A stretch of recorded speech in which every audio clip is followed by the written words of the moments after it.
வணக்கம். மாநில செய்திகள் வாசிப்பவர் கோபாலகிருஷ்ணன்.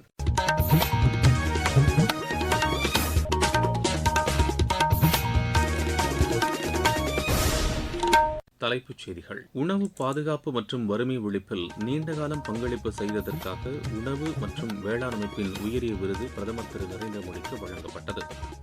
எதிர்காலத்தில் போக்குவரத்திற்கு மின்சார வாகனங்கள் அதிக அளவில் பயன்படுத்தப்படும் என்று மத்திய அமைச்சர் திரு எச் டி குமாரசாமி தெரிவித்துள்ளார். தமிழக அமைச்சரவை இன்று விரிவாக்கம் செய்யப்படுகிறது. ஈரோடு, திண்டுக்கல் உள்ளிட்ட 5 மாவட்டங்களில் சில பகுதிகளில் இன்று கனமழை பெய்யும் என்று வானிலை ஆய்வு மையம் தெரிவித்துள்ளது. ஐபிஎல் கிரிக்கெட் போட்டியில் சென்னை அணி இன்று குஜராத் அணியை எதிர்கொள்கிறது. இனி விரிவான செய்திகள். உணவு பாதுகாப்பு மற்றும் வறுமை ஒழிப்பில் நீண்டகாலம் பங்களிப்பு செய்ததற்காக உணவு மற்றும் வேளாண் அமைப்பின் உயரிய விருது பிரதமர் திரு நரேந்திர மோடிக்கு வழங்கப்பட்டது. இத்தாலியின் ரோம் நகரில் நடைபெற்ற நிகழ்ச்சியில் அக்ரிகோலா என்ற விருதை உணவு மற்றும் வேளாண் அமைப்பின் தலைமை இயக்குநர் ஹியூ டாங் யூ அவருக்கு வழங்கினார். இந்த விருதை பெற்றுக்கொண்ட பிரதமர் திரு நரேந்திர மோடி தமக்கு கிடைத்த இந்த கௌரவத்தை லட்சக்கணக்கான இந்திய விவசாயிகள், கால்நடை மற்றும் மீன் வளர்ப்போர், வேளாண் விஞ்ஞானிகள் மற்றும் தொழிலாளர்களுக்கு அர்ப்பணிப்பதாக கூறினார். உணவு பாதுகாப்பு, நீடித்த வளர்ச்சி மற்றும் மனித நலனில் இந்தியாவின் பெரும் அர்ப்பணிப்பை இந்த விருது பிரதிபலிப்பதாக அவர் தெரிவித்தார். உணவு பாதுகாப்பு என்பது கொள்கை சார்ந்த அம்சமாக மட்டுமின்றி அது மனித சமூகத்தின் மீதான பொறுப்பு என்றும் அவர் வலியுறுத்தினார். இந்தியா ஒரு நீடித்த பருவநிலை மாற்றத்தை தாங்கக்கூடிய மற்றும் எதிர்காலத்திற்கு தயாரான வேளாண் சூழலை உருவாக்கி வருவதாக அவர் கூறினார். அதேவேளையில் அறிவியல் சார் வேளாண்மை நாடு முழுவதும் ஊக்குவிக்கப்பட்டு வருவதாக திரு மோடி தெரிவித்தார். இந்திய வேளாண்மையில் தொழில்நுட்பம் முக்கிய வலிமையை ஏற்படுத்தியிருப்பதாக அவர் தெரிவித்தார். அதிக அளவில் உற்பத்தி செய்வது மட்டும் வேளாண்மையின் எதிர்காலமாக அமையாது என்று குறிப்பிட்ட பிரதமர், அது சிறப்பாக உற்பத்தி செய்வதில்தான் அமையும் என்றும் தெரிவித்தார். இதற்கிடையே தமது 5 நாடுகள் பயணத்தை நிறைவு செய்த பிரதமர் புதுதில்லி வந்தடைந்ததாக எமது செய்தியாளர் தெரிவிக்கிறார். உணவு மற்றும் வேளாண் அமைப்பின் உயரிய விருது பெற்ற பிரதமர் திரு நரேந்திர மோடிக்கு மத்திய அமைச்சர்கள் திரு அமித் ஷா, திருமதி நிர்மலா சீதாராமன், திரு பியூஷ் கோயல் ஆகியோர் வாழ்த்து தெரிவித்துள்ளனர். இதுகுறித்து சமூக வலைதளத்தில் பதிவிட்டுள்ள திரு அமித் ஷா, இந்த கௌரவம் விவசாயிகள் மற்றும் வேளாண் துறையுடன் தொடர்புடைய லட்சக்கணக்கான இந்தியர்களுக்கு பெருமை என்று கூறியுள்ளார். வேளாண் சீர்திருத்தங்கள், உணவு பாதுகாப்பு மற்றும் விவசாயிகள் நலனில் பிரதமரின் அர்ப்பணிப்புக்கு கிடைத்த உலகளாவிய அங்கீகாரம் இது என்றும் அவர் தெரிவித்துள்ளார். நிதியமைச்சர் திருமதி நிர்மலா சீதாராமன் வெளியிட்டுள்ள செய்தியில், பயிர் காப்பீட்டு திட்டம், விவசாயிகள் கடன் அட்டை திட்டம் உட்பட இந்திய வேளாண் வளர்ச்சிக்கு திரு நரேந்திர மோடி தலைமையிலான அரசு பல்வேறு நடவடிக்கைகளை மேற்கொண்டுள்ளதாக கூறியுள்ளார். வர்த்தக அமைச்சர் திரு பியூஷ் கோயல் வெளியிட்டுள்ள சமூக வலைதள பதிவில், உணவு பாதுகாப்பு, மக்கள் நல்வாழ்வு மற்றும் நீடித்த வளர்ச்சிக்கான நாட்டின் உறுதிப்பாட்டை இவ்விருது அங்கீகரிப்பதாக தெரிவித்துள்ளார். நாடு முழுவதும் எதிர்காலத்தில் பயணிகள் மற்றும் சரக்கு போக்குவரத்தில் மின்சார வாகனங்கள் முக்கிய பங்கு வகிக்கும் என்று மத்திய கனரக தொழில்துறை அமைச்சர் திரு எச் டி குமாரசாமி தெரிவித்துள்ளார். புதுதில்லியில் நடைபெற்ற உயர்மட்ட கூட்டம் ஒன்றில் கலந்து கொண்ட அவர் மின்சார பேருந்துகள் மற்றும் மின்சார லாரிகளின் பயன்பாட்டை ஊக்குவிப்பது குறித்து ஆலோசனை நடத்தினார். நாட்டில் மின்சார போக்குவரத்திற்கான மாற்றம் நடைமுறைக்கு ஏற்றதாகவும் வர்த்தக ரீதியாக நீடித்திருப்பதையும் உறுதி செய்வதற்காக அத்துறையை சார்ந்தவர்களுடன் இணைந்து செயல்பட அரசு உறுதி பூண்டுள்ளதாக திரு எச் டி குமாரசாமி தெரிவித்தார். தமிழக அமைச்சரவை இன்று விரிவாக்கம் செய்யப்படுகிறது. சென்னையில் உள்ள மக்கள் மாளிகையில் காலை 10 மணி அளவில் நடைபெறும் நிகழ்ச்சியில் ஆளுநர் திரு ராஜேந்திர விஸ்வநாத் அர்லேக்கர் பதவிப் பிரமாணம் செய்து வைக்க உள்ளார். இதற்கிடையே காங்கிரஸ் கட்சியைச் சேர்ந்த திரு ராஜேஷ்குமார், திரு விஸ்வநாதன் ஆகியோர் அமைச்சர்களாக பதவியேற்பார்கள் என்று அக்கட்சி ஏற்கனவே அறிவித்துள்ளது. அமைச்சரவையில் காங்கிரஸ் கட்சி இடம்பெறுவது மிகுந்த மகிழ்ச்சி அளிப்பதாக அக்கட்சியின் தமிழக மேலிட பொறுப்பாளர் திரு கிரீஷ் ஜோடங்கர் தெரிவித்துள்ளார். சென்னை விமான நிலையத்தில் செய்தியாளர்களிடம் பேசிய அவர், காங்கிரஸ் கட்சியைச் சேர்ந்த அமைச்சர்களுக்கு எந்த துறை ஒதுக்கப்பட்டாலும் அதை தாங்கள் ஏற்றுக்கொள்வதாக கூறினார். அமைச்சரவையில் காங்கிரஸ் கட்சி இடம்பெறுவது மகிழ்ச்சி அளிப்பதாக அக்கட்சியின் மூத்த தலைவர்கள் திரு ப சிதம்பரமும் திரு மாணிக்கம் தாக்கூரும் தெரிவித்துள்ளனர். இந்நிலையில் அமைச்சரவையில் இடம்பெறுவது குறித்து நிர்வாகிகளுடன் ஆலோசித்து முடிவெடுக்கப்படும் என்று விடுதலை சிறுத்தைகள் கட்சி தெரிவித்துள்ளது. இந்திய யூனியன் முஸ்லீம் லீக் கட்சியும் தாங்கள் தாவேக் அமைச்சரவையில் இடம்பெறுவது தொடர்பாக இன்று நடைபெறும் அரசியல் ஆலோசனைக் கூட்டத்தில் முடிவெடுக்கப்படும் என்று கூறியுள்ளது. நீங்கள் கேட்டுக்கொண்டிருப்பது மாநில செய்தி அறிக்கை.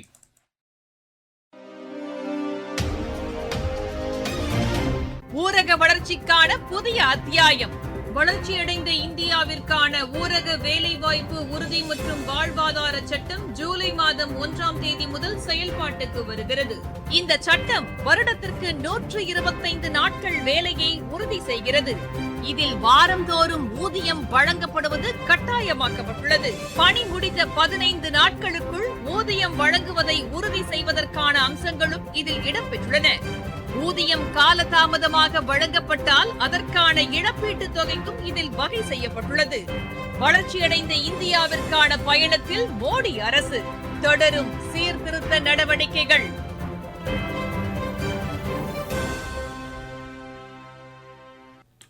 கோவை, நீலகிரி, தேனி, திண்டுக்கல் மற்றும் ஈரோடு மாவட்டங்களின் சில பகுதிகளில் இன்று பலத்த காற்றுடன் கூடிய கனமழை பெய்யும் என்று வானிலை ஆய்வு மையம் தெரிவித்துள்ளது.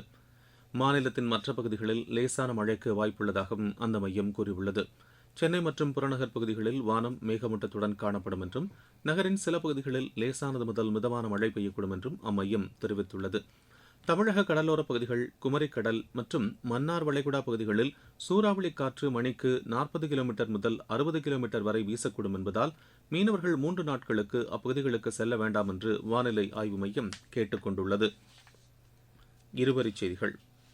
எபோலா வைரஸ் தடுப்பூசி உற்பத்தி செய்வதற்கு 9 மாதங்கள் வரை ஆகும் என்று உலக சுகாதார அமைப்பு கூறியுள்ளது. முன்னாள் பிரதமர் ராஜீவ்காந்தியின் 35ஆம் ஆண்டு நினைவு தினம் இன்று அனுசரிக்கப்படுகிறது. சைப்ரஸ் நாட்டு அதிபர் நிக்கோஸ் கிறிஸ்டோடவுலிடஸ் 3 நாள் இந்திய பயணமாக நேற்று மாலை மும்பை வந்தடைந்தார்.